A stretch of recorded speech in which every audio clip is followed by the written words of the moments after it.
j'ai reçu beaucoup de questions concernant la coupole. D'autres amis me posent la question comment modéliser la coupole d'un réservoir cylindrique.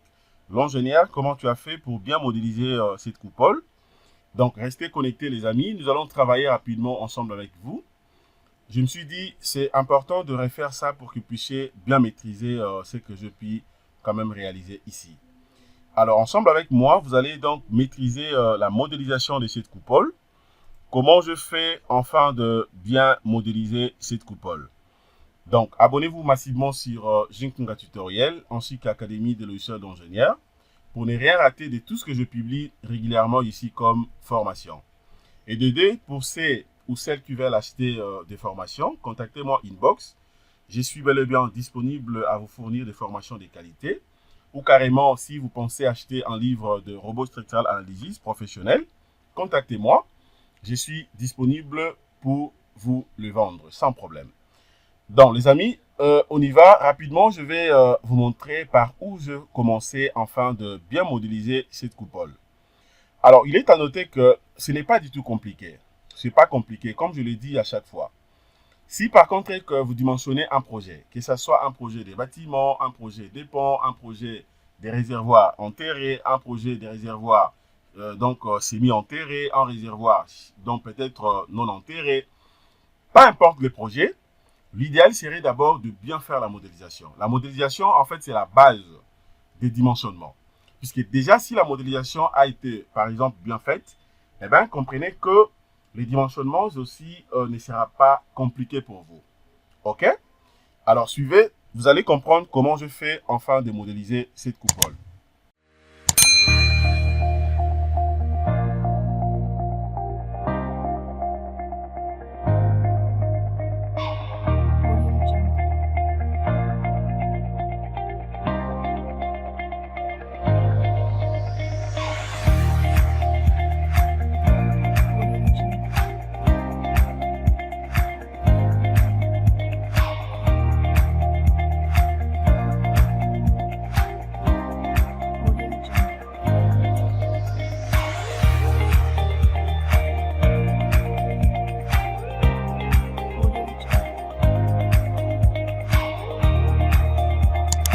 Les amis, je reprends cette partie de la formation sur la modélisation. Question de vous montrer comment j'ai procédé afin de modéliser la coupole que vous voyez ici. Puisque j'ai reçu beaucoup de questions à ce sujet.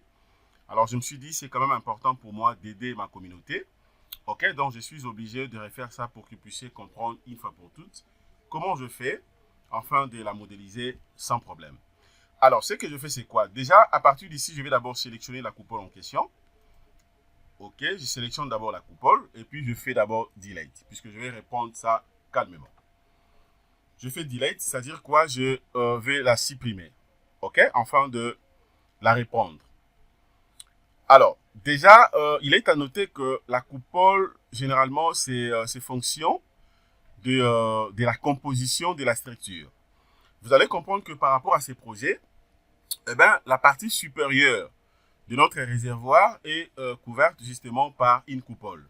Vous voyez donc, je ne peux pas prendre, par exemple, les radiers, OK, et puis les dupliquer de l'autre côté. Ça serait plutôt une erreur. OK, puisque vous allez comprendre que la coupole ici n'est pas horizontale en fait. Vous voyez, n'est pas horizontale comme un radier. Vous voyez donc, d'autant plus qu'au niveau des radiers, et j'ai appliqué aussi les coefficients d'élasticité du sol. Donc, c'est-à-dire que même si je copiais les radiers pour le dupliquer de l'autre côté, ça sera donc une erreur grossière. D'autant plus que ça va prendre au même moment aussi les caractéristiques des coefficients d'élasticité du sol que moi j'ai inséré. D'où je ne suis pas obligé de le faire comme ça. Mais néanmoins, c'est à moi maintenant de refaire en fait la modélisation de la coupole dans la partie supérieure du réservoir. Donc, regardez ce que je fais. Qu'est-ce que je fais? La première des choses, je suis d'abord obligé de visualiser la vue que vous voyez ici. OK? Le repère que vous voyez ici. C'est à travers ce repère que j'ai la possibilité de passer directement soit en vue 2-2, en vue 3-2, en vue XY, en vue YZ, tout comme en vue XZ. Vous voyez? Donc, je peux monter, tout comme je peux descendre aussi au même moment. Alors, déjà hier, je vous avais dit que je n'avais pas Et je n'avais pas vraiment considéré les lignes de construction que j'ai insérées ici. D'autant plus que le réservoir que nous sommes en train d'étudier ici, eh ben, c'est un réservoir en fait prédéfini. Que moi, j'ai modifié seulement en termes des épaisseurs, mais aussi en termes de données. Mais c'est un réservoir déjà prédéfini. Donc, ce que je fais, c'est quoi? À partir d'ici, je suis d'abord obligé de chercher à avoir une bonne référence. OK? Une bonne référence. Mais déjà, je crois que vous voyez très bien et la référence à partir de lignes de construction que j'avais déjà insérées. OK? La ligne de construction, les lignes de construction plutôt une fonction de quoi? C'est justement fonction de ce que vous voyez ici, les dimensions, OK? Que vous voyez ici. Voilà, allez-y visualiser la leçon numéro 3. Vous allez comprendre ce que j'ai pu faire concernant les lignes de construction. Alors, pour aller directement droit au but, là maintenant je viens ici. Je vais cliquer d'abord sur la vue 2.2. Je clique sur la vue 2.2. Et puis je vais cliquer maintenant sur la vue XZ. OK? Je clique sur la vue XZ. Voilà. À ce niveau ici, ça me donne au moins la possibilité d'avoir que deux directions. La direction des X, c'est-à-dire l'abscisse, ainsi que la direction des Z. OK? En termes, bien sûr, de la hauteur. Alors là, je peux quitter de ligne de construction du niveau 0,0 pour la ligne ou les lignes de construction du niveau 5,75. OK? Alors, dès que je prends ça, ça me donne directement l'aperçu de la partie supérieure. Tout comme je peux venir ici à 11,50 m. Alors, d'autant plus que moi, je vais commencer tout au début. Eh bien, je vais laisser toujours les lignes de construction du niveau 0,0. Donc, je suis à partir d'ici. Alors, maintenant, ça déjà, je peux fermer. Je vais d'abord fermer ça. Ça, c'est pour l'ouverture. Pour le moment, je n'en ai pas besoin. Donc, je peux enlever ça. Voilà. Alors, maintenant, ce que je fais, c'est quoi? Une fois que cela est fait, donc j'ai choisi la vue 2.2, ainsi que des axes X et Z. Maintenant, je suis obligé d'évoluer. Alors, pour évoluer, maintenant, regardez ce que je vais faire, les amis. La première des choses, c'est quoi? Je suis obligé d'abord de chercher une bonne référence. OK? Une bonne référence en termes, bien sûr, de l'application de l'arc. Donc, je vais créer d'abord, un arc ici. OK? Un arc ici, donc c'est en fait, c'est en demi-arc. Alors, je peux le faire soit en utilisant tout simplement le polyline, pour que ça soit beaucoup plus sympa. C'est à travers ça, maintenant, je vais utiliser donc la révolution. Regardez. Alors, pour ce faire ici, je viens d'abord ici. Je vais cliquer, voilà, de l'autre côté sur objet. Alors, je viens maintenant là, je vais prendre tout simplement l'arc. Je prends arc. Maintenant, à travers cet arc, je vais chercher à avoir une bonne référence ici. D'abord, je vérifie d'abord la discrétisation de l'arc ici, le nombre. Depuis hier, le nombre qu'on utilisait ici, j'avais pris donc 70. Bon, je vais laisser toujours 70. Alors, d'autant plus que moi, je n'ai pas besoin de créer en fait la barre ou le bar.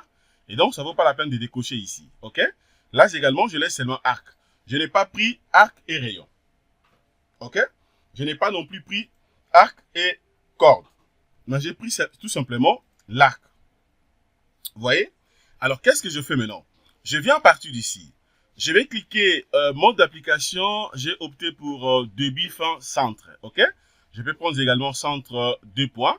Tout comme donc débit centre fin. Mais moi, j'ai pris débit fin centre. C'est beaucoup plus mieux pour moi. Donc, je clique d'abord ici. Premier point. Deuxième point, c'est là. Mais là, le centre, je vais chercher là où je vais cliquer. Alors, vous allez comprendre que pourquoi ici, j'ai mis le nombre de bords. OK, le nombre de discrétisation de l'arc que j'ai pris 70. Justement, pour avoir une bonne précision. Puisque comprenez que si je prenais ça à 2, tout comme 3, eh bien, j'allais avoir des segments des segments d'arc beaucoup plus importants. OK? Alors, je n'aurai pas la précision en termes, bien sûr, d'alignement. Puisqu'il y a risque que je puisse dépasser, en fait, la limite de la ligne de construction ici.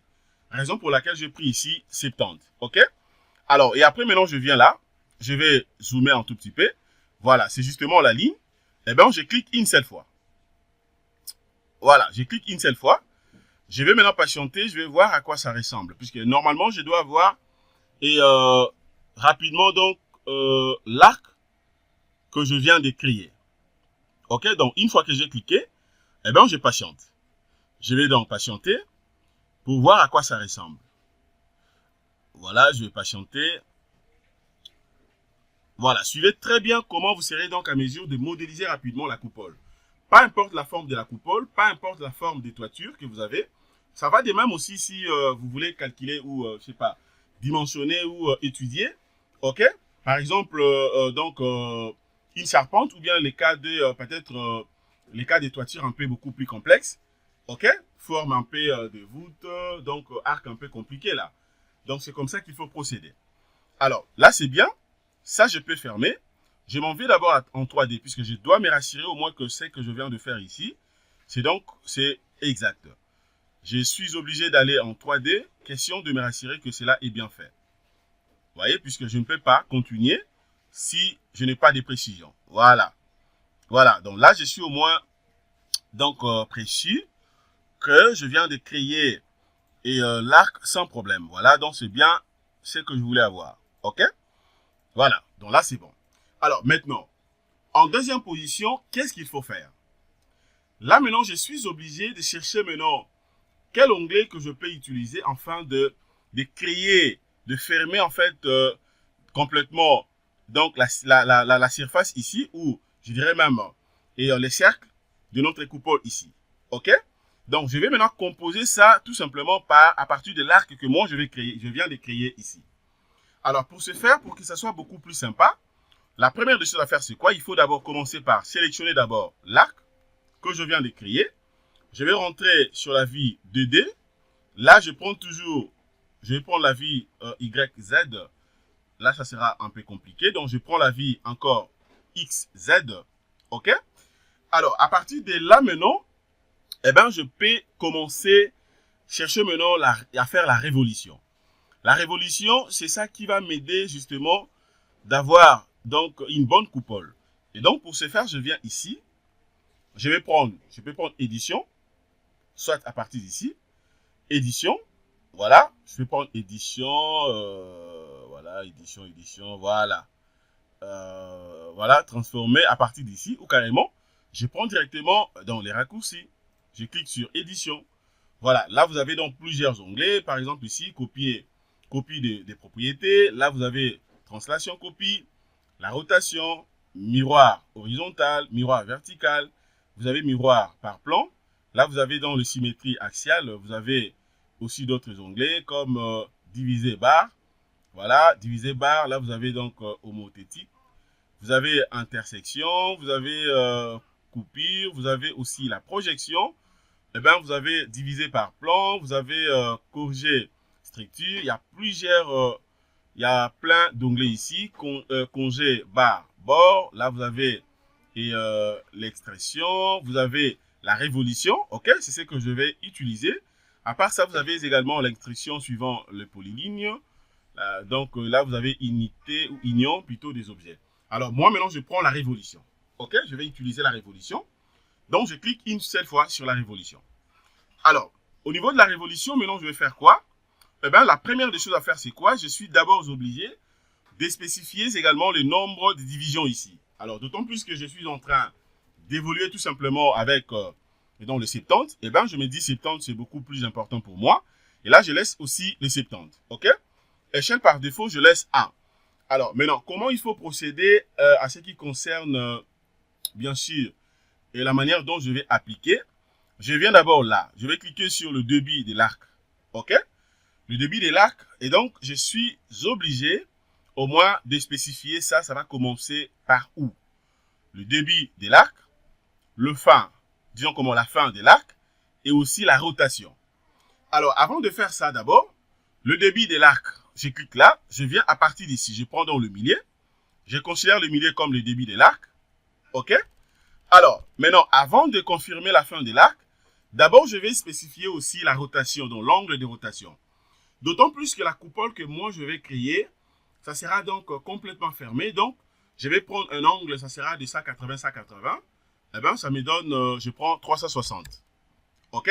Un angle de 360 degrés. Voilà, 360 degrés. Alors, maintenant, je clique sur la fin de l'arc. Je descends avec ici. Ok? Jusqu'au niveau d'irradier. Je clique la fin de l'arc.